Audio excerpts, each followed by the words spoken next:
Touring talkies ரசிகர்களுக்கு வணக்கம். வாங்க லென்ஸ் நிகழ்ச்சிக்கு போகலாம்.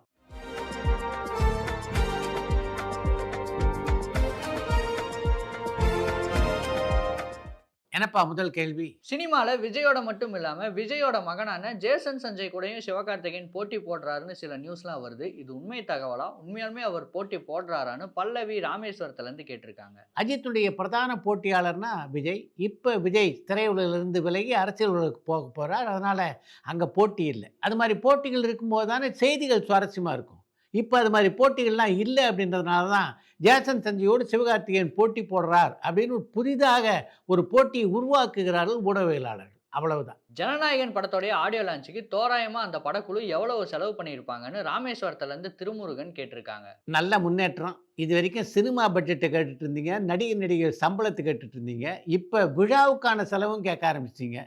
எனக்கு எத நோக்கி நான் இந்த சினிமா அரசியல் போயிட்டுருக்கீங்க அப்படின்னு புரிஞ்சிக்க முடியல. தெறி படத்துல நடிச்ச பேபி நைனிகா எப்ப தமிழ் சினிமால ஹீரோயினா அறிமுகமாக போறாங்கன்னு தேனியிலேருந்து ரியாஸ் கேட்டிருக்காங்க. உங்க கேள்வியிலேயே பேபி நைனிகா அப்படின்னு நீங்க கேள்வி கேட்டிருக்கீங்க. பேபி நைனிகா எப்படி கதாநாயகியாக அறிமுகமாக முடியும்? மிக விரைவிலேயே குமாரி நைனிகா நிச்சயமாக அறிமுகமாவாங்க கதாநாயகியாக. ஜனநாயகன் படத்துக்கு அப்புறம் வினோத் தீரன் அதிகாரம் 1 படத்துடைய பார்ட் 2 தான் டைரக்ட் பண்ண போறாரான்னு சங்கர் மேடவாக்கத்துல இருந்து கேட்டிருக்காங்க. ஜனநாயகன் படத்துக்கு பின்னாலே வினோத் யாரை இயக்க போகிறார், எந்த நிறுவனத்துக்காக அந்த படத்தை அவர் இயக்கவிருக்கிறார் அப்படின்றலாம் ஏற்கனவே செய்திகள் வெளிவந்து விட்டன. அடுத்து லலித்துக்காக தனுஷை தான் இயக்க போகிறார் வினோத். பராசக்தி படத்துக்கு மேல நாளுக்கு நாள் எதிர்பார்ப்பு அதிகமாயிட்டே இருக்கு. இந்த நேரத்துல இந்த படத்தை தவற விட்ட சூர்யா வருத்தப்பட்டிருப்பாரான்னு அருண் சென்னையில இருந்து கேட்டிருக்காங்க. பராசக்தி படத்தை பொறுத்தவரையிலே அது சூர்யாவுடைய கை நழுவி போன படம் இல்லை. அவர் வேண்டாம் அப்படின்ட்டு தான் ஒரு முடிவு எடுத்தார். அதன் காரணமாக தான் சிவகார்த்திகேயன் வைத்து அந்த படத்தை சுதா கொங்காரா உருவாக்கினாங்க. அதனால் பராசக்தி திரைப்படம் எவ்வளோ பெரிய வெற்றி பெற்றாலும் அதற்காக சூர்யா வருந்துவதற்கான வாய்ப்பு இல்லை. இந்த வருஷம் தமிழ் சினிமால அதிக வசூல் செஞ்ச படம் குட் பேட் அக்லியா கூலியான்னு திருச்செந்தூர்ல இருந்து சங்கீதா கேட்டிருக்காங்க. குட் பேட் அக்லி கூலி ஆகிய 2 திரைப்படங்களில் 2025ஆம் ஆண்டிலே மிகப்பெரிய வசூலை செய்த படம்னா அது கூலி தான். சிம்பு ஏஆர் முருகதாஸ் கூட்டணி எப்போ ஒன்னா சேர்ந்து படம் பண்ண போறாங்கன்னு ஹரிஷ் பழனியிலேருந்து கேட்டிருக்காங்க. சிம்பு ஏஆர் முருகதாஸ் இணைந்து எப்போ வேணால் படம் பண்ணலாம். ஏன்னா ஏஆர் முருகதாஸை பொறுத்தவரையில் அடுத்து யாருடன் இணைந்து பணியாற்ற போகிறோம் அப்படின்றது இது வரைக்கும் அவர் முடிவு பண்ணல.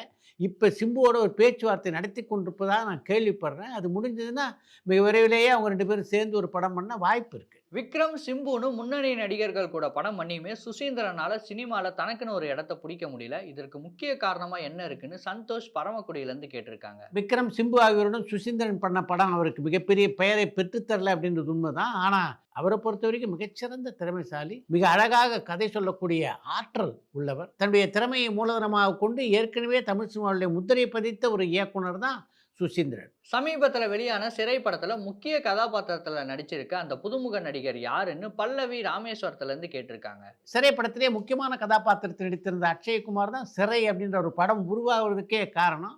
அவருடைய தந்தையான லலித் தான் அந்த படத்தினுடைய தயாரிப்பாளர். ரஜினிகாந்த் ஐஸ்வர்யா ராய் கூட நடிக்கணும்னு ரொம்ப ஆர்வம் காட்டினாரு. ஆனால் ஒரே ஒரு படம் தான் பண்ணாரு. தொடர்ந்து ஏன் அவர் ஐஸ்வர்யா ராய் கூட படம் பண்ணலைன்னு சந்தோஷ் திருவண்ணாமலையிலேருந்து கேட்டிருக்காங்க. ரஜினிகாந்தை பொறுத்தவரையிலே ஐஸ்வர்யா ராயுடன் இணைந்து ஒரு படத்தில் பணியாற்ற வேண்டும் அப்படின்றது தான் அவருடைய ஆசையாக இருந்ததே தவிர தொடர்ந்து ஐஸ்வர்யா ராயுடன் பணியாற்ற வேண்டும் அப்படின்னு ரஜினிகாந்த் ஆசைப்பட்டதாக தெரியல. கல்கி 2 படத்துடைய ஷூட்டிங் எப்போ தொடங்கும், இல்லை ஆல்ரெடி அந்த ஷூட்டிங் முடிஞ்சிடுச்சான்னு திருச்சியிலேருந்து கமலா கேட்டிருக்காங்க. கல்கி 2 திரைப்படத்துடைய படப்பிடிப்பு இன்னும் முழுவதுமாக முடிவடையவில்லை. சித்ரா சார் உங்களுடைய லென்ஸ் நிகழ்ச்சியில் ஹிந்தி படங்கள் குறித்தும் சந்தேகங்கள் கேட்குறாங்க. அப்போ நீங்கள் ஹிந்தி படங்களுக்கும் பிஆர்ஓவாக ஒர்க் பண்ணியிருக்கீங்களான்னு பல்லவி ராமேஸ்வரத்துலேருந்து கேட்டிருக்காங்க. ஹிந்தி படங்களை பற்றி பேசுவதற்கு இந்தியில் பிஆர்ஓவாக பணியாற்றி இருந்தால் தான் முடியுமா என்ன? ஹிந்தி படங்களை பற்றி எத்தனை பத்திரிகைகளை படித்து தெரிஞ்சுக்கிறோம். அதிலிருந்து தான் ரசிகர்கள் கேட்கிற கேள்விகளுக்கு நான் பதிலளிக்கிறேன். நடிகர் கமல்ஹாசன் அவர்கள் ஏதாவது படத்துக்கு மியூசிக் டைரக்டராக ஒர்க் பண்ணியிருக்காரான்னு திருச்சியிலேருந்து சந்தோஷ் கேட்டிருக்காங்க. கமல்ஹாசன் பாட்டு எழுதியிருக்கார், பாடியிருக்கார், ஆனால் இசையமைத்ததில்லை. சித்ரா சார் உங்களை பற்றி தப்பாக ஏதாவது பத்திரிகையாளர் எழுதி அவர்கிட்ட நீங்கள் சண்டை போட்டிருக்கீங்களான்னு சென்னையிலேருந்து சிவா கேட்டிருக்காங்க. ஒரு காலகட்டத்திலே என்னுடைய பத்திரிகை நண்பர்கள் சில பேர் என்னை பற்றியும் கிசு கிசு எழுதியது உண்டு. அந்த நண்பர்களை பார்த்து ஏன்பா இப்படிலாம் எழுதுற அப்படின்னு நகைச்சுவையாக கேட்டிருக்கிறேனே தவிர அவர்களோடு நான் சண்டை போட்டதில்லை. ஏன்னா பத்திரிகையாளர்களை பொறுத்த வரைக்கும் என் மேல் மிகுந்த அக்கறை கொண்டவர்களாக தான் இன்று வரையிலே இருக்கிறார்கள். அதனால் அவர்களோடு கருத்து முரண் எப்போது ஏற்படுமே தவிர அவங்களோட சண்டை எனக்கு வந்ததில்லை. செல்வி ஜெயலலிதா, கலைஞர் கருணாநிதி 2 பேரும் இப்போ இருந்திருந்தா யாரை நீங்கள் முதல்ல இன்டர்வியூ எடுத்திருப்பீங்கன்னு சந்தோஷ் திருவண்ணாமலையிலேருந்து கேட்டிருக்காங்க. கலைஞர் கருணாநிதி, செல்வி ஜெயலலிதா இருவரையுமே பேட்டி காண வேண்டும் அப்படின்றது தான் என்னுடைய ஆசை. அப்படின்னாலும் இவங்க 2 பேர்ல யாரை முதல்ல தேர்ந்தெடுக்கிறது அப்படின்னா, முன்னுரிமை கலைஞருக்கு தான் குடுப்பேன். ஏன்னா, அவருடைய பயணம் இருக்கே, அது மிகவும் நீளமானது. அதே மாரி அவருடைய அனுபவங்கள் இருக்கே, அது விசாலமானது. இந்த நேரத்துல நீங்க டூரிங் டாக்கீஸ் ரன் பண்ணலன்னா, வேற என்ன வேலை செஞ்சுட்டு இருந்திருப்பீங்கன்னு கண்ணன் திருநெல்வேலியிலேருந்து கேட்டிருக்காங்க. டூரிங் டாக்கீஸ் அப்படின்ற ஒரு யூடியூப் சேனலை ஆரம்பிக்காம இருந்தா, நிச்சயமாக 2 தொலைக்காட்சி தொடர்கள்ல இப்ப நடிச்சிட்டு இருந்திருப்பேன். நடிகர் கருணாஸ் அவர்கள் சினிமாவை விட்டுட்டு முழுசா அரசியல்ல இறங்கிட்டாரான்னு ஈஸ்வரி ஒசூர்லேருந்து கேட்டிருக்காங்க. கருணாஸ் சினிமாவுல விட்டு விலகியதா சொல்ல முடியாது. சினிமாவில் மிகுந்த ஆர்வமுள்ள ஒரு கலைஞர் தான் கருணாஸ். இன்றைக்கும் சில படங்கள் நடித்துக் கொண்டிருக்கிறார். நல்ல வாய்ப்பு இருந்தால் தொடர்ந்து படங்கள் நடிக்க அவர் தயாரா தான் இருக்கார்.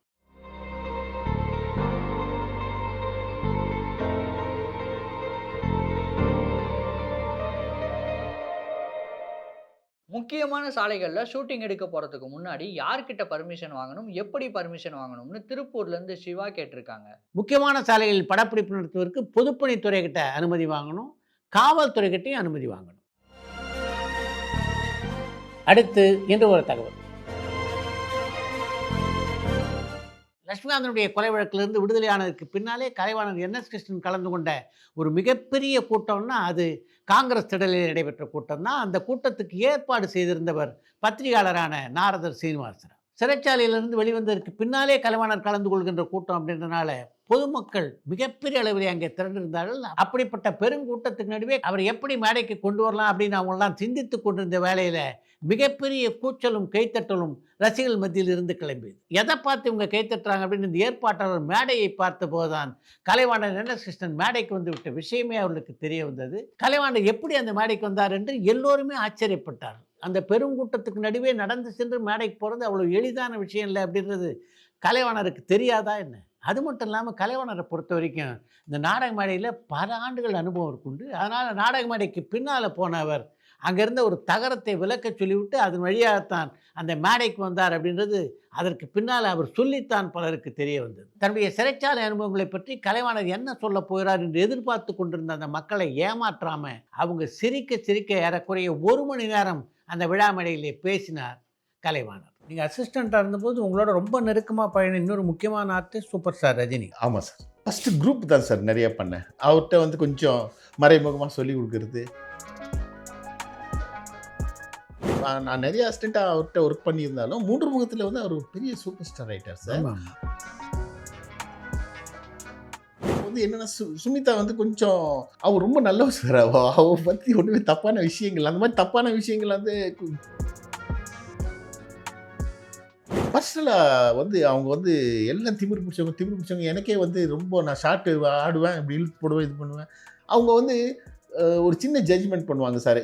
இவங்க வந்து என்னை வந்து